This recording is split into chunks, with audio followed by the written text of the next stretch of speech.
그 남은 행적이라는 또한 제목으로 오늘 말씀을 나누겠습니다. 우리 열왕기상을 계속 보고 있습니다. 우리 왕들의 역사를 통하여서 또한 우리는 우리 삶 가운데 지혜를 배울 수 있고 또한 반면교사라고 했습니다. 여로보암 악한 왕이지요. 그 왕은요 뒤에도 계속 나옵니다.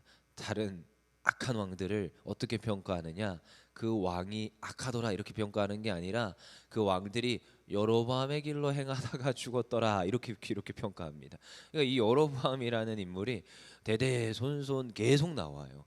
도대체 그의 그 행적이 어느 정도길래 그러하냐고요. 그런데 이제 앞서서 우리가 보았죠. 여로보암은 이제 악한 왕입니다. 얼마나 악한 왕이냐? 사실 이제 북이스라엘의 왕이 되는 거예요. 그럼 남유다는 누가 왕이 되죠? 르호보암이 왕이 됩니다. 그래서 사실 그 지난주 월요일 날 봤죠. 르호보암. 그 르호보암도 어떻게 보면 남유다의 왕이 되고 나서 사실 그 북이스라엘로 올라가는 북쪽으로 올라가는 거예요. 그래 올라가서 다른 이제 열 지파의 이제 인정도 받아야 되는 거죠. 근데 그들이 어떻게 한다고요? 르호보암을 왕으로 삼고자 하여 하면서 이제 받아들이지 않지요. 르호보암이 그 노인들의 말을 듣지 아니하고 자기와 같이 자라난 젊은 왕자들의 그 말을 들어서 오히려 더 핍박하는 것을 택합니다. 그래서 르호보암은 이제 남유다로 내려가고 남유다에서 이제 왕국이 되는 거고요. 이제 북이스라엘에서는 그 10명의 이제 그 지파장들이 누구를 추대하느냐? 여로보암을 추대하게 되는 거예요. 그래서 북이스라엘과 남유다로 갈라지면서 분열 왕국으로 들어서게 됩니다. 그렇죠? 근데 이제 이 여로보암이 악한 왕이에요. 여로보암이 한 가장 악한 것 중에 뭐 세 가지 정도를 꼽을 수 있습니다. 그렇죠? 이제 첫 번째가 뭐냐? 이제 베델과 단에다가 무엇을 만들어요? 금송아지를 만드는 거예요. 금송아지. 근데 이 여로보암이 왜 이런 짓을 하느냐? 지금 이스라엘은 전통상 절기를 지킵니다. 그렇죠? 유월절, 맥주절, 뭐 칠칠절 이렇게 지키는 그 절기들이 있어요. 초막절. 이런 걸 지켜야 되는데 그 지킬 때마다 어디로 가느냐? 지금 예루살렘으로 가는 거죠. 근데 지금 북이스라엘에 지금 왕국을 재건했는데 지금 백성이 있어야 왕이 있는 거잖아요. 근데 이 백성들이 지금 절기 때마다 자꾸 어디로 가겠다고 그러는 거예요? 왜냐면 그들의 전통이니까요. 절기 때마다 예루살렘 남유다로 가겠다는 예루살렘은 남유다에 있습니다. 그러니까 이러면 안 되는 거니까 지금 뭘 하느냐? 지금 금송아지를 만들어 놓고 너희들 여기서 제사 드려라. 제사 드려라. 근데 또 이제 제사는 드려야 되는데 제사는 누가 드려요? 레위 지파 자손들이 드리잖아요. 레위 지파 이 제사장들이 지금 위에 많이 안 남아 있으니까 그 중에 이제 뭐 저쪽에 보면 베델의 늙은 뭐 선지자 잠깐 13장에서 갑자기 얘기가 나오죠. 근데 대부분의 많은 선지자들은 하나님의 뜻을 쫓아 남유다로 내려갑니다. 왜냐하면 거기에 정통성이 있기 때문에 다윗의 계보가 남유다에 흐르기 때문에 남유다로 가겠다고 하고 거의 다 떠납니다. 그러니까 북이스라엘에 남아 있는 레위 지파 지금 선지자들이 없는 거예요. 지금 제사장들이 없는 거예요. 그러니까 또 이제 여로보암이 무슨 짓을 하느냐? 자기가 마음대로 제사장을 세웁니다. 아무나 와서 제사장 하라는 거죠. 제사장. 이게 지금 악한 행동들이라는 거예요. 산당을 짓고 금송아지를 만들고 그것도 뭐예요? 절기를 바꿔버려요. 절기를. 야 너희들 굳이 유월절 지킬 필요 없어. 절기를 바꿔버립니다. 왜냐? 지금 백성들이 지금 유월절에 내려가는 것을 지금 남유다로 내려가는 것을 원하지 않는다는 거예요. 그래서 그가 한 이 잘못된 것들이 한 세 가지 정도로 꼽히고 있죠. 이 여로보암이 이렇게 악한 짓을 했어요. 근데 악한 짓을 했는데 본인이 지금 이 악한 짓을 하고 악한 짓을 한 걸 알아요, 몰라요? 알아요. 알아요. 한번 볼게요. 14장 1절. 14장 1절 보겠습니다. 시작. 그때 여로보암의 아들 아비야가 병든지라. 누가 병들었습니까? 아들이 병들었어요. 여러분 내 자식이 아프면 얼마나 한지 모릅니다. 그렇죠? 저도 뭐 코로나는 다 지나갔지만 그 딸내미가 지난주에 굉장히 아팠어요. 뭐 며칠 동안 38도 9도 막 그러다가 39.5도 막 이러더라고요. 열이 안 떨어지는 거예요. 며칠 동안. 어제 열 떨어졌습니다. 드디어 한 3, 4일 만에. 그러니까 얘가 열이 안 떨어지니까 저도 같이 못 자는 거죠. 원래 같이 못 잡니다. 제가 종종 이제 오는 새 신랑들 종종 아이들 이제 낳고 새 신랑들이 있어요. 그러면은 뭐 다음날 출근해야 돼서 거실에서 소파에서 자겠다. 그러면 안 된다고. 큰일 난다고. 그러면 이제 앞으로 밥 먹을 생각하면 안 된다고. 항상 충고를 해주거든요. 같이 해라, 같이 해라. 뭐 그래봤자 어차피 부인이 하는 겁니다. 거의 부인이 다 케어해요. 그래도 잠을 못 자더라도 같이 잠을 못 자야 되는 거예요. 다음날 새벽 예배가 있어도 같이 잠을 못 자더라도 나와야 되는 거예요. 그래 같이 이렇게 침상을 같이 자야 되는 건데요. 근데요, 여러분 아이가 아프면 그 부모의 심정이 얼마나 그 한지 모릅니다. 근데요, 여로보암도 아비잖아요, 아비잖아요. 아이가 아픈 거에 있어서 아비가 어디 비껴갈 수가 없습니다. 그도 아빠예요, 아빠.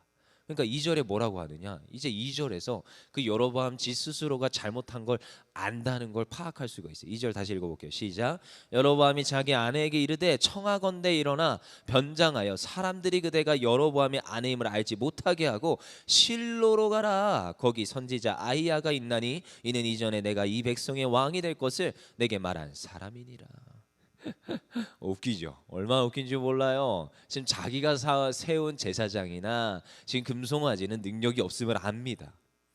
능력이 없음을 알아요. 자기가 왕이 될 것을 말하였던 저 지금 남유다에 기거하는 아이야 선지자에게 가라는 거예요.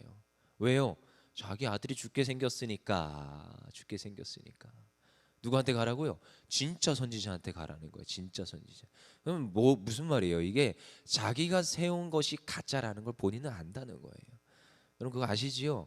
이 돌팔이 의사도 자기가 만든 돌팔이 약은 자기가 안 먹습니다.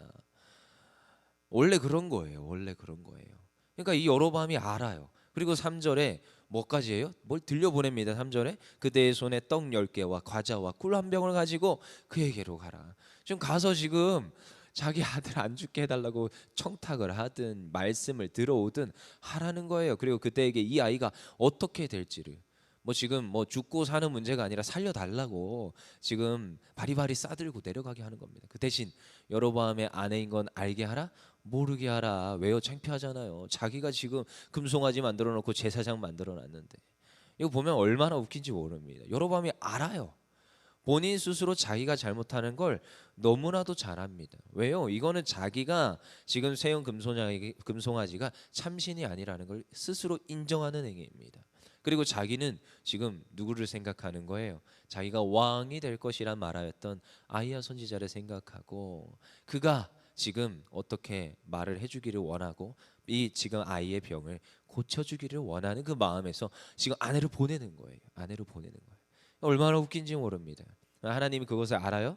압니다. 5절에 보니까 여호와께서 아이야에게 이르시되 여로보암의 아내가 자기 아들의 병들었으므로 내게 물으러 오나니 너는 이러이러하게 대답하라. 그가 들어올 때 다른 사람인지 체함이라. 지금 다른 사람인 척하고 변장하여 오는 그 여인은 사실 여로보암의 아내라고 하나님께서 아이야에게 들려주는 겁니다. 물론 아이야가 뭐 여기에서 눈이 어두워 보지 못하더라 하는데 나이가 많았다라는 거예요. 나이가 많았더라. 근데 그는 하나님과 소통하는 이였습니다. 하나님과 하나님의 말씀에 긴밀하게 또한 듣고 응답하는 이가 아이야였다는 거예요. 그리고 6절에 보니까 다시 같이 읽어볼게요. 6절 시작. 그가 문으로 들어올 때 아이야가 그 발소리를 듣고 말하되 여로보암의 아내여 들어오라. 내가 어찌하여 다른 사람인지 체하느냐. 내가 명령을 받아 흉한 일을 내게 전하니리. 지금 이 흉한 일에 대해서 이제 하나님이 주신 이 말씀의 계시에 따라 말을 해주게 됩니다. 그러니까 어떻게 될 거라는 거예요? 여로보암아 너의 아들이 죽을 거야. 그리고 그 이후에 너의 지금 왕국에서도 다른 백성이 일어나서 너의 왕위를 찬탈할 거야. 그 이야기를 이제 해주기 시작합니다. 여러분 사실 여로보암은요 하나님께서 긍휼을 베푸셔서 10집 하나 줬어요. 생각해 보십시오. 지금 정통성을 르호보암한테 있는데 다윗의 계보는 르호보암한테 있습니다. 사실 괘씸죄는 솔로몬으로부터 시작되는 거예요. 사실 솔로몬이 다윗의 길로 행하였더라면 사실은 이런 일들도 있지 않습니다. 여러분 열왕기상은 철저하게 왕들을 신란하고 비판하고 풍자하는 이야기들로 가득합니다. 솔로몬 칭찬하려고 지은 책이 아니에요. 열왕기상이 얼마나 그 솔로몬을 신란하는지 모릅니다. 근데요, 그 지금 솔로몬의 악함에도 불구하고 하나님은요 누구의 약속을 기억해요? 다윗과의 약속을 기억하는 거예요. 그래서 어떻게 합니까? 다윗의 계보를 지켜주십니다. 그래서 지켜준 게 르호보암이었어요. 그리고 나서 또한 또 떼어서 10지파를 또 보내준 게 여로보암이었어요. 어떻게 보면 여로보암은 하나님께 감사할 수 있었어야 됩니다. 근데 어떻게 했어요? 돌이키지 않았어요. 하나님 앞으로부터 오히려 등을 돌려서 그가 금송아지를 만들고 절기를 옮기고 아무런 이들로 통하여서 제사장을 삼게 합니다. 이런 악한 행위들을 지금 했습니다. 그러면서 그에 따라서 하나님은 어떻게 하시느냐? 여로보암에게 징계를 하시는 거예요. 너의 그 왕국은 이제 수많은 이들이 일어나 왕위를 찬탈하는 이들이 계속 일어날 것이다. 결국 마지막엔 어떻게 됩니까? 다른 이제 이방 백성이 들어오게 되는 것이요. 그에 대해서 이제 뭐 예레미야가 선포하고 에스겔이 선포하게 되는 겁니다. 여러분, 우리는 이런 이야기들을 보면서 역사들을 보면서 우리는 무엇을 생각해야 되느냐? 반면교사로 삼아야 됨을 믿습니다. 저도 특별히 역사를 좋아합니다. 역사를 좋아해요. 한국 역사를 좋아해요. 근데 한국 역사도 잘 보십시오. 반복입니다. 왜 그렇게 반복인지. 처음에 그 왕국을 시작할 때, 뭐 고려를 시작할 때 어떤 마음에서 왕건이라는 사람이 어떤 마음에서 이 왕국을 재건하겠습니까? 지금 피폐해져 있는 그 후삼국 시대를 자기가 통일해서 지금 이 나라를 잘 해보겠다. 이성계. 그 지금 조선은 왜 그렇게 들어서게 됩니까? 피폐해 있는 그 고려 그 왕국을 지금 다시 뒤집어 엎어서 새 왕국을 지금 내가 만들어 보겠다. 근데요, 그 왕들의 역사는 동일하게 갑니다. 똑같이 그 앞선 왕들이 했던 짓들을 반복하는 것을 우리는 역사를 통해서 늘 보게 돼요.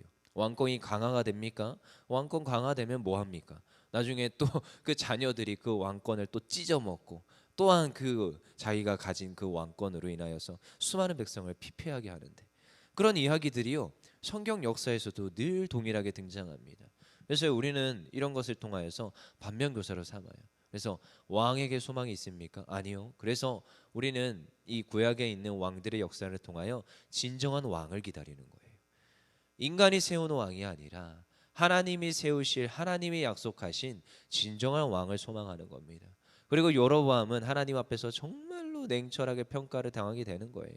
우리 한번 19절 읽어보겠습니다. 19절 아까 읽었는데 우리 14장 19절 읽어보겠습니다. 시작. 여로보암의 그 남은 행적, 곧 그가 어떻게 싸웠는지와 어떻게 다스렸는지는 이스라엘 왕 역대지략에 기록되니라. 그의 그 모든 남은 행적들은요 기록되게 되어 있습니다.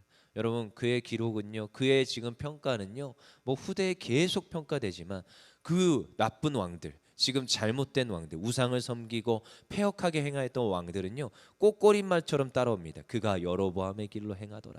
그가 여로보암의 길로 행하더라. 이게 지금 역대 지략에 계속 기록되는 거예요. 여러분, 우리가 이런 이가 되어서는 안 됩니다.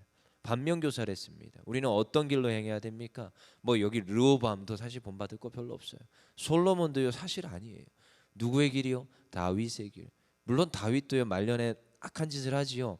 그렇지만 그럼에도 불구하고 성경은 다윗을 한 줄로 평가합니다. 그는 하나님의 마음에 합한 자라, 합한 자라. 하나님께서 평가하시는 기준들이 그러그러해요. 우리가 이런 것들을 봤을 때 여러분, 우리는 누군가에게 또한 후세에 우리의 이름이 또한 전달될 것입니다. 우리가 했던 이 모든 이 신앙생활들이요 누군가에는 또한 평가가 되고 기록될 것입니다. 저도요 어릴 때부터 어머니 아버님의 등을 보면서 자라는 거예요. 새벽에 늘 항상 생각해요. 하우스 교회에서 이렇게 끝에가 이제 사택이고 이쪽 앞쪽이 교회인 거예요. 그렇죠? 그러면 끝에가 사택이요. 방도 딱 두 개입니다. 세 개죠. 하나는 저쪽, 한쪽은 화장실, 한쪽은 부엌, 한쪽은 안방. 이렇게 돼 있어요. 그러면 저희 세 남매는 어디서 자느냐? 부엌에서 자요. 부엌에서. 근데 어머님의 안방에서 나와야 되잖아요. 그럼 4시 반이면 문을 열고, 근데 문 여는 소리에 전 딱 깨요. 잠깨 진짜 밝아요. 진짜 밝아요. 근데 문 열고 딱 나와서 이렇게 스쳐 지나가는데 또 하필이면 이쪽 문은 제가 자요. 여자애들은 이쪽에서 추우면 안 된다고 이쪽에서 자고, 그러면 제가 이쪽에서 자고 있으니까 엄마가 살짝 이렇게 밀치고 문을 열고 바깥쪽으로 열고 이렇게 나가서 이제 성전에서 불을 켜고 기도를 하십니다. 그럼 다 들려요. 그냥 또랑또랑하게 들려요. 그것만입니까? 그리고 나서 예배 다 끝나고 새벽 예배 끝나고 이쪽이 지성소잖아요. 강단 쪽이잖아요. 강단 쪽에서 제가 여기서 자고 있는데 강단 쪽에서 아버지가 열심히 기도를 하십니다. 그럼 기도가 제 귀에 박힙니다. 그래서 나중에 중학생 때는 포기하고 그 새벽에 같이 일어나서 새벽 예배 안 드리고요. 공부했어요. 아침에 예습 복습하고 같이 이제 학교를 갔어요. 일찍 좀 일어나서 공부하다. 어차피 잠 못 자니까. 어차피 못 자요, 새벽에. 근데 뭐 그러고 나서 시간이 지나면서도 늘 이제 생각하는 거예요. 제가 보면서 잘하는 겁니다. 여러분, 그러고 아이들한테도 늘 말해주는 거예요.